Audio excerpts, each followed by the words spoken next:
عزیز طلباء السلام علیکم. جماعت نہوم کیا مادہ خالص ہے اس میٹر پیور کے پارٹ 5 میں آپ کا استقبال ہے.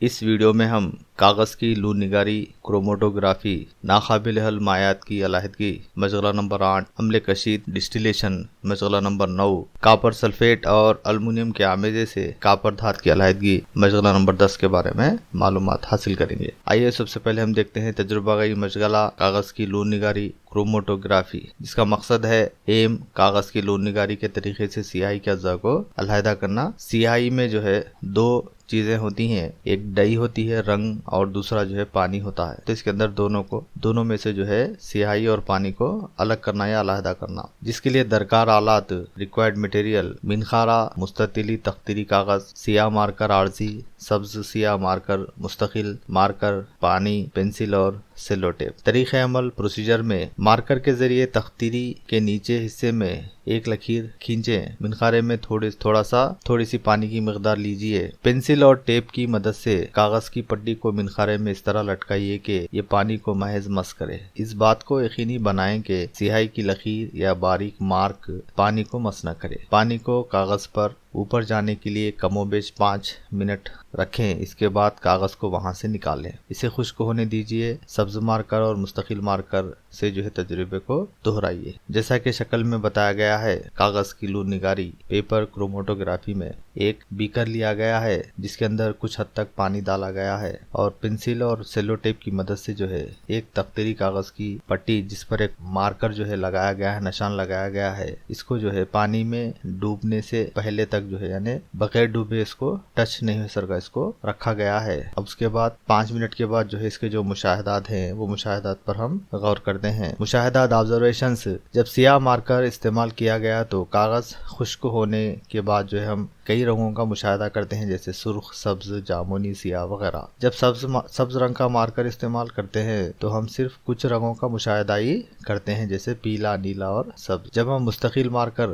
کا استعمال کرتے ہیں تو مارک میں کسی قسم کے رنگ کی تبدیلی نہیں دیکھی جاتی. اس کے بعد ہم دیکھتے ہیں ایک دوسرے میں ناقابل حل اور قابل حل مائعات ہے، ان کی علیحدگی اس طرح کی جاتی ہے. ایک مائع دوسرے مائع میں اگر حل ہو جاتا ہے تو اسے قابل حل مائع کہتے ہیں. مثال کے طور پر الکحل پانی میں پوری طرح حل پذیر ہوتا ہے. کیا آپ ایک دوسرے میں حل ہونے والے مائعات کی چند اور مثالیں دے سکتے ہیں؟ اس خصوصیات کو آمیزش بھی کہا جاتا ہے. قابل حل مائعات کے مقابلے میں ایسے مائعات جو دوسرے میں حل نہیں ہوتے یا ان سے آمیزش نہیں کرتے ناقابل حل مائعات کہلاتے ہیں. ایسے مائعات دوسرے مائع کی اوپری سطح پر ایک تہی کی شکل میں اختیار کر لیتے ہیں، یعنی یا تو یہ اوپر جمع ہوتے ہیں یا اس کے نیچے جمع ہوتے ہیں، یعنی دو مائعات ہوتے ہیں وہ الگ الگ دکھائی دیتے ہیں. ایک مائع اوپری سطح میں آتا ہے اور ایک دوسرا مائع نچلی سطح میں آتا ہے. جیسے تیل اور پانی ایک دوسرے میں ناقابل حل ہے. ناقابل حل مائعات کی علیحدگی: آپ نے تیل اور پانی کا آمیزہ دیکھا ہوگا. ایسے کسی آمیزے میں مائعات کی کتنی تہیں ہوں گی؟ آپ انہیں کیسے علیحدہ کریں گے؟ آئیے اس کے لیے ہم دیکھتے ہیں مشغلہ نمبر 8 ایکٹیویٹی 8 ناقابل حل مائعات کی علیحدگی، سپریشن آف اممیسیبل لیکوڈز. ناقابل حل مائعات کی علیحدگی کے لیے تجربہ دیکھتے ہیں ہم. مشغلہ نمبر 8 دیکھتے ہیں اس کے بارے میں ڈیٹیل سے. اس کا مقصد ہے کیروسین اور پانی کے آمیزے سے کیروسین اور پانی الگ کرنا یا علیحدہ کرنا. اس کے لیے درکار مٹیریل ہے، درکار آلات ہیں: کیروسین، پانی، الگ کرنے والی خیپ، منخارے. طریقہ عمل میں مائعات کو علیحدہ کرنے والی خیپ لیجئے اور اس میں کیروسین اور پانی کا آمیزہ ڈال دیجئے. کچھ دیر توقف کیجئے تاکہ کیروسین اور پانی کی تہیں الگ الگ ہو جائیں. خیپ کے نچلے سرے سے پانی کو احتیاط سے خارج کر لیجئے. جس موقع پر کیروسین کے خارج ہونے کے امکانات ہیں وہاں اسٹاپ کاک بند کر دیجئے. آئیے اب ہم اس کی شکل پر غور کرتے ہیں. سپریشن آف اممیسیبل لیکوڈز میں جیسا کہ شکل میں دیا گیا ہے، سپریٹنگ فیونل یعنی مائع کو علیحدہ کرنے والی خیپ ہے یہ، جس کے اندر دونوں کا دو مائعات لیے گئے ہیں، اس میں پانی اور کیروسین. جیسا کہ شکل میں بتایا جا رہا، نچلے حصے میں پانی جمع ہے اور پانی کے اوپر کیروسین کی پرت یا تہ بتائی گئی ہے، اور نیچے کی جانب ایک اسٹاپ کلاک ہے. جیسے پانی اس کے اندر سے پوری طرح سے خارج ہو جاتا ہے اور کیروسین آنے لگتا ہے، اس سے پہلے ہم کیا کریں گے، اس کو کاک کو بند کر دیں گے تاکہ کیروسین باہر نہ آ سکے. اب دیکھتے ہیں ہم نتیجہ آخر یہ کیسے پاسبل ہوتا ہے. اصول اس کا پرنسپل ہے یعنی ہر مایات اپنی اپنی جو ہے کثافت رکھتے ہیں۔ یہاں پہ ناحل پذیر جو مایات ہے ان کی جو ہے کثافتیں بھی مختلف ہوتی ہے، جس کی بنا پر اب جیسے اس کے اندر بتایا گیا ہے پانی اور کیروسین، پانی کی کثافت زیادہ ہے، کیروسین کی کثافت کم ہے، لہذا پانی نیچے کی طرف جمع ہوتا ہے اور کیروسین کثافت کم رکھتا ہے، لہذا پانی کی اوپری سطح پر جمع ہوتا ہے۔ تو اس اصول میں جو ہے ہم مختلف کثافتیں رکھنے والے جو مایات ہے ان کو سپریٹنگ فیونل کے ذریعے جو ہے ان کو الگ کیا جا سکتا ہے۔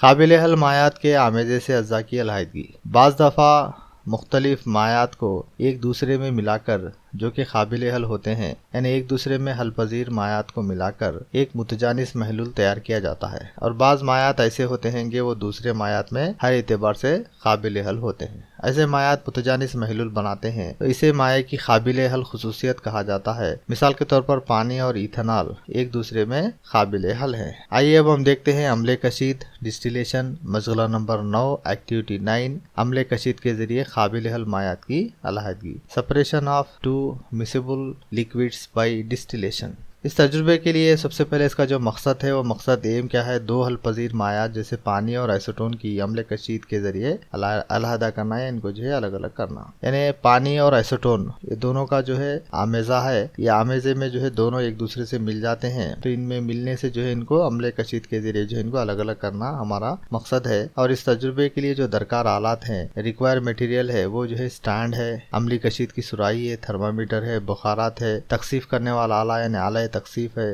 بنخارا، ایسوٹون، پانی، ایک سوراخ والا ربر کارک۔ طریقے میں پروسیجر میں جو ہے طریقے عمل میں جو ہے ہم دیکھتے ہیں، ایسوٹون اور پانی کے آمیزے کو عملے کشید کی سراہی میں لیجئے، ایک سوراخ والے کارک میں تھرمامیٹر داخل کیجئے، شکنجی کی مدد سے جو ہے سراہی کے اوپری حصے کو کس دیجئے، سراہی کے نکاسی سرے کو شکل کے مطابق آلہ تخصیف سے جو ہے گزرنے والی نلی سے جوڑ دیجئے، کشیدہ پانی منخارے میں جمع ہوئے جیسا نکاسی نلی کے دوسرے سرے کو ترتیب دیجئے۔ اب آمیزے کو دھیمی آنچ پر گرم کیجئے، تھرمامیٹر کی ریڈنگ پر غور کیجئے۔ مشاہدات میں ایسوٹون بخارات بن کر نکاسی نلی سے خارج ہوتا ہے، یہ بخارات آلہ تخصیف سے جب گزرتے ہیں تو ٹھنڈے ہو کر منخارے میں جمع ہوتے ہیں، سراہی میں پانی بچا رہتا ہے، ایسے طریقے کو سادہ کشید ڈسٹیلیشن کہتے ہیں۔ آئیے اس کی اب ہم شکل پر غور کرتے ہیں، جیسا کہ شکل میں دیا گیا ہے، ایک سٹینڈ ہے، سٹینڈ کے اوپر ایک چھوٹا سا ٹیبل رکھا گیا ہے، ٹیبل کے نیچے جو ہے آگ لگانے والا برنر ہے جو آگ پہنچاتا ہے، اور اس ٹیبل میں جو ہے ٹرانسپیرنسی ہوتی ہے کہ آگ کو جو ہے یہ جو سراہی ہے ڈسٹیلیشن جو فلاسک ہے اس تک جو ہے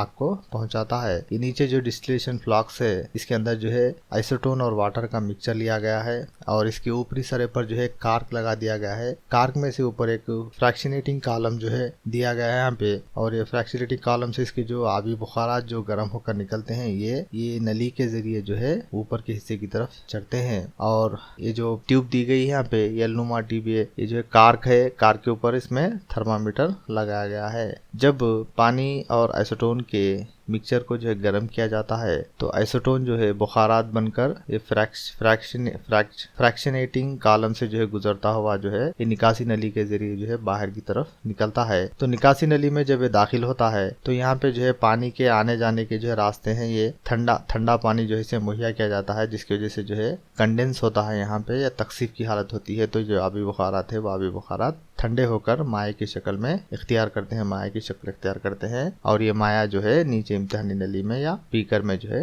جمع ہوتا ہے۔ تو یہ مائع کیا ہے؟ دراصل ایسوٹون مائع ہے جو آبی بخارات کی شکل میں جو ہے پانی اور ایسوٹون کے مکسچر سے جو ہے خارج ہوتا ہے۔ مشغلہ نمبر 10 ایکٹیویٹی 10، کاپر سلفیٹ اور الومنیم کے آمیزے سے جو ہے کاپر دھات کی علیحدگی، separation of copper from copper sulphate and aluminium. مقصد کاپر سلفیٹ اور الومنیم کے آمیزے سے کاپر دھات کی علیحدگی، اس کے لیے درکار جو آلات ہیں، امتحانی نلی، مرتکز کاپر سلفیٹ، الومنیم کا ورق۔ طریقہ عمل: ایک امتحانی نلی میں مرتکز کاپر سلفیٹ کا محلول لیجئے، اس محلول میں الومنیم کے ورق کو ڈبوئیے، کچھ دیر کے بعد آپ دیکھیں گے کہ الومنیم کے ورق پر کاپر سلفیٹ کی پرت جمع ہوگی، محلول بے رنگ ہو جاتا ہے، محلول میں موجود کاپر رواں جو ہے الومنیم کے درمیان کیمیائی تعامل وقوع پذیر ہوتا ہے، جس کے نتیجے میں کاپر دھات علیحدہ ہوتی ہے۔ آئیے اس کی شکل پر غور کرتے ہیں۔ آپ نے دیکھا کہ لیفٹ سائڈ جو امتحانی نلی ہے نیلے رنگ کی، یہ نیلا رنگ جو ہے کاپر سلفیٹ کا نیلا رنگ ہے، امتحانی نلی میں کاپر سلفیٹ کو بتایا گیا ہے، اور درمیان میں جو ہے الومنیم فائل ہے، الومنیم کی